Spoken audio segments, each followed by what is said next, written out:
আসসালামু আলাইকুম। আমি মহিমিনুল ইসলাম মহিম, একজন রেজিস্টার্ড ফার্মাসিস্ট। আজকে আমরা যে বিষয়ে কথা বলবো সেটি অত্যন্ত গুরুত্বপূর্ণ একটি বিষয়। সেটি হচ্ছে আমরা দীর্ঘদিন যারা পিপিআই প্রোটন পাম্প ইনহিবিটরস গ্রহণ করে থাকি। প্রোটন পাম্প ইনহিবিটরসের মধ্যে রয়েছে আপনার ওমিপ্রাজল, লিসিমিপ্রাজল, ল্যান্সোপ্রাজল, ডেক্সল্যান্সোপ্রাজল, রেবিপ্রাজল, প্যান্টোপ্রাজল বিভিন্ন ব্র্যান্ডের পাওয়া যায়। এই ওষুধগুলো যারা আমরা দীর্ঘদিন ডাক্তার চিকিৎসকের পরামর্শ ছাড়া দীর্ঘদিন আমরা যারা গ্রহণ করে থাকি, এই ওষুধ দীর্ঘদিন গ্রহণ করলে কী ধরনের সমস্যার সম্মুখীন হতে পারে এবং এই ওষুধগুলোর আসলে কাজ কী এবং কিভাবে কাজ করে, আজকে আমরা এই বিষয়ে জানবো ইনশাল্লাহ। ভিডিওটি শুরু থেকে শেষ পর্যন্ত দেখবেন, আপনারা অবশ্যই অনেক কিছুই জানতে পারবেন এবং আপনাদের অনেক মিস আন্ডারস্ট্যান্ডিং ক্লিয়ার হতে যাচ্ছে ইনশাল্লাহ। আসুন এবার পিপিআই কিভাবে কাজ করে আমরা জানবো। পিপিআই মানে হচ্ছে proton pump inhibitors. Proton pump ইনহিবিটরসগুলো মূলত হচ্ছে প্রোটন পাম্পকে ব্লক করে দেয় এবং গ্যাস্ট্রিক অ্যাসিড প্রোডাকশনকে কমিয়ে দেয়। এবং এই ওষুধ স্টোমাকে প্রোটন পাম্পকে ব্লক করে দেয়, তাই আপনার গ্যাস্ট্রাইটিস, জার্ড বা অ্যাসিড রিফ্লাক্সে এটি খুবই ভালো কাজ করে থাকে।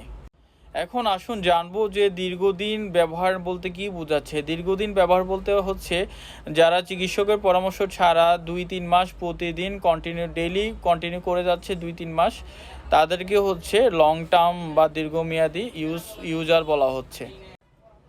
এখন আসি মূল বিষয়ে যে দীর্ঘমেয়াদী যদি পিপিআই প্রোটন পাম্প ইনহিবিটরস গ্রহণ করে থাকে তাহলে কি ধরনের ক্ষতিকর প্রভাব হতে পারে, আমরা এ বিষয়ে আলোচনা করব। এক নম্বরে যে সমস্যাটার কথা বলবো সেটি হচ্ছে ভিটামিন বি12 ডেফিসিয়েন্সি। এই ডেফিসিয়েন্সির ফলে বিভিন্ন ধরনের সমস্যার সৃষ্টি হয়, যেমন আপনার নার্ভ ড্যামেজ হয়ে যেতে পারে, নার্ভের বিভিন্ন সমস্যা হয়, বিভিন্ন ধরনের পেইন হতে পারে। এই সমস্যাটি হচ্ছে আপনার হচ্ছে যদি দীর্ঘমেয়াদী যদি পিপিআই গ্রহণ করে থাকে তাহলে এই যে ভিটামিন বি12 অ্যাবজর্পশন কম হয়, মানে আমরা যে সকল খাবার খাই এই সকল খাবার থেকে যে ভিটামিন বি12 কম শোষিত হয় বলে এগুলো হচ্ছে আমাদের শরীরে কম পৌঁছায়, যার ফলে আমাদের বিভিন্ন ধরনের সমস্যা সৃষ্টি হতে পারে। 2 নম্বরে যে সমস্যাটি হতে পারে সেটি হচ্ছে ম্যাগনেসিয়াম ডেফিসিয়েন্সি হতে পারে। ম্যাগনেসিয়াম ডেফিসিয়েন্সির ফলে আমাদের বিভিন্ন ধরনের সমস্যা হয়ে থাকে। যেমন ধরুন ম্যাগনেসিয়াম ডেফিসিয়েন্সি হতে পারে। ম্যাগনেসিয়াম ডেফিসিয়েন্সি যদি হয় আপনার মাসেল ক্র্যাম্প হতে পারে এবং হচ্ছে ইরেগুলার হার্টবিট হতে পারে।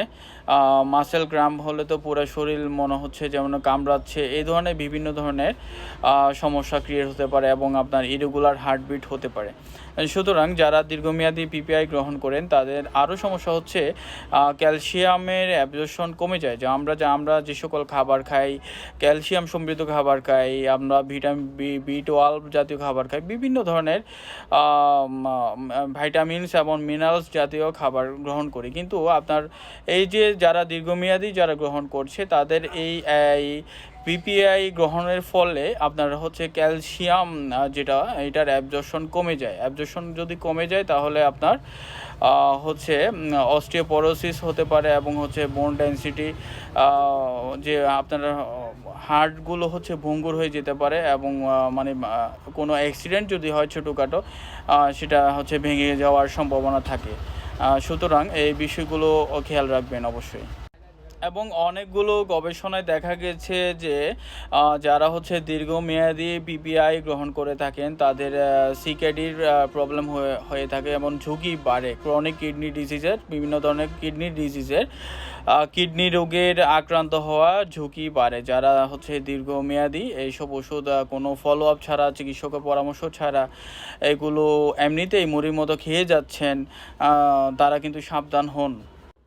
এবং হচ্ছে আপনার হজমের সমস্যা হতে পারে এবং হচ্ছে আপনার রিবাউন্ড অ্যাসিড হাইপার সিক্রেশন হতে পারে। হঠাৎ বন্ধ করলে আপনি খেয়ে যাচ্ছেন, হঠাৎ বন্ধ করলে দেখা যাচ্ছে অ্যাসিড সিক্রেশন বেশি হচ্ছে, সুতরাং এটিও একটু অনেক ইরিটেট করে থাকে এবং হচ্ছে আপনার হজমের বিভিন্ন ধরনের সমস্যা সৃষ্টি হতে পারে। ইনফেকশনের ঝুঁকি বেড়ে যায়, কারণ হচ্ছে আপনার স্টোমাকে যদি আপনার অ্যাসিড কমে যায়, তাহলে বিভিন্ন ধরনের হার্মফুল ব্যাকটেরিয়া স্টোমাকে সারভাইভ করে থাকে। সুতরাং এই ধরনের যদি হার্মফুল ব্যাকটেরিয়া যদি সারভাইভ করে থাকে, তাহলে আপনার ইনফেকশনের ঝুঁকি বেড়ে যায়। সুতরাং এটিও খুবই মারাত্মক একটি সমস্যা।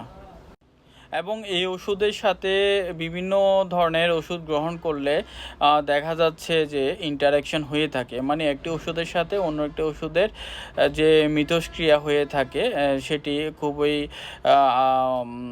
ইম্পর্টেন্ট। যেমন ধরুন হচ্ছে বিভিন্ন অ্যান্টিফাঙ্গাল ড্রাগের সাথে এই ওমিপ্রাজল বা ইসোমিপ্রাজল, ল্যান্সোপ্রাজল বা যে কোনো ধরনের পিপিআই যারা গ্রহণ করেন, পিপিআইয়ের সাথে ইন্টারাকশন হয়ে থাকে।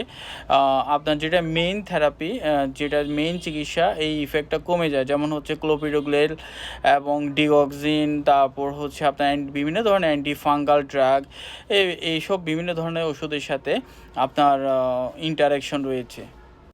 এবং সবার জন্য কিন্তু লং টার্ম পিপিআই না, এবং কিছু কিছু ক্ষেত্রে doctor PPI long term use করে থাকেন। সেক্ষেত্রে হচ্ছে যাদের রিউমাটয়েড আর্থ্রাইটিস রয়েছে, যারা অ্যানাসাইড খাচ্ছেন, অ্যানাসাইডের সাথে হচ্ছে গ্যাস্ট্রিকের ওষুধ, এইসব পিপিআই খালি পেটে খেতে হয়। এবং যাদের হচ্ছে ইরোসিভ গ্যাস্ট্রাইটিস রয়েছে, যার রয়েছে সিভিয়ার অনেকে অ্যাসিডিটির সমস্যা, দীর্ঘদিনের সমস্যা রয়েছে, এবং ডক্টর যদি মনে করেন তাহলে অবশ্যই ক্লিনিক্যাল সাইন সিনড্রোম দেখে এইসব ওষুধ ইউজ করে থাকেন। এবং তবুও হচ্ছে ডক্টর পরামর্শ ছাড়া এইসব ওষুধ কখনোই 2-3 মাসের বেশি খাওয়া অবশ্যই উচিত না। চলুন এখন জানবো যে আসলে যাদের তাহলে কি করবেন গ্যাস্ট্রিকের যদি সমস্যা হয়, বুক জ্বালাপোড়া হয়, রিফ্লাক্স হয়, অ্যাসিড রিফ্লাক্স হয়, বিভিন্ন ধরনের সমস্যা হয়, তখন আসলে কি করবেন? আসলে আমরা করণীয় কি? গ্যাস্ট্রিক ওষুধ কি খাবো না?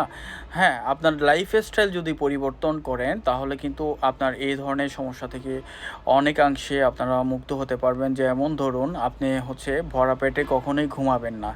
অবশ্য বিশেষ করে রাতে আমরা অনেক সময় দেখা যাচ্ছে আমরা খেয়ে শুয়ে পড়ি, কিন্তু আসলে খাবারগুলোকে আমরা হজম করতে সময় দিই না। অন্তত হচ্ছে 2-3 ঘন্টা খাবারগুলো হজম করতে সময় দিতে হবে, তারপর ঘুমাতে হবে। সুতরাং ভরা পেটে কখনো ঘুমানো যাবে না। এবং লাইফস্টাইল যদি মডিফিকেশন করা হয়, স্মোকিং যদি সমস্যা থাকে, কারো স্মোকিংয়ের হ্যাবিট যদি থাকে, এবং হচ্ছে যাদের অ্যালকোহলের টেকিংয়ের সমস্যা, অ্যালকোহল যারা ইউজ করে থাকেন, এইসব লাইফস্টাইল যদি পরিবর্তন করেন, তাহলে অবশ্যই এই যে গ্যাস্ট্রাইটিস বা অ্যাসিডিটির সমস্যা থেকে আপনারা মুক্তি হতে পারবেন। ফাস্ট ফুড কমিয়ে দিবেন। যারা হচ্ছে বেশি হচ্ছে তেলে ভাজা পোড়া যারা খাবার গ্রহণ করে থাকেন, তারা এই তেলে ভাজা পোড়া খাবার যদি আপনারা কমিয়ে দেন, ঠিকমতো খাবার দাবার যদি করেন, রাইট টাইমে যদি খাবার দাবার খান, তাহলে কিন্তু অনেকাংশে কমে যাবে। চা, কফি এইসব যদি আপনি লিমিটেশনে নিয়ে আসেন, আপনি কমিয়ে দেন, তাহলে আপনার যে গ্যাস্ট্রিকের যে সমস্যা, এই সমস্যা অনেকাংশে কমে যাবে। সুতরাং আমরা যদি লাইফস্টাইলকে মডিফিকেশন করি, তাহলে অনেকগুলো ওষুধ গ্রহণ করতে হবে না। সুতরাং আমরা অনেকেই ভাবি যে আসলে গ্যাস্ট্রিকের ওষুধ মানে হার্মলেস, মানে কোনো ক্ষতি করবে না, এইসব ওষুধ খাওয়া যায়। আসলে এটি অত্যন্ত ভুল একটি তথ্য।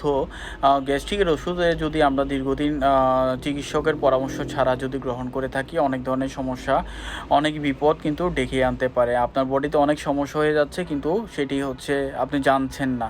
কেন জানছেন না? ওই যে গ্যাস্ট্রিক ওষুধ দ্বারা দীর্ঘদিন খেয়ে যাচ্ছেন, এটি ওই সমস্যাটাকে মাস্ক করে রাখতেছে। সুতরাং আপনারা অবশ্যই চিকিৎসকের পরামর্শ অনুযায়ী এই যে গ্যাস্ট্রিকের ওষুধ নামে পরিচিত পিপিআই, এগুলো গ্রহণ করবেন। ফার্মেসি বা বিভিন্ন ড্রাগ স্টোর থেকে যদি আমরা এগুলো গ্রহণ করে থাকি, তাহলে আমরা কিন্তু নিজেই কিন্তু বিপদ ডেকে আনতে পারে। সুতরাং আজকের ভিডিওটি যদি আপনাদের ভালো লাগে, অবশ্যই লাইক করবেন, কমেন্ট করবেন, শেয়ার করবেন, এবং যদি আপনাদের কোনো তথ্য জানার থাকে, তাহলে অবশ্যই আমাকে ইনবক্স করে জানাবেন। আসসালামু আলাইকুম ওয়া রাহমাতুল্লাহি ওয়া বারাকাতুহু।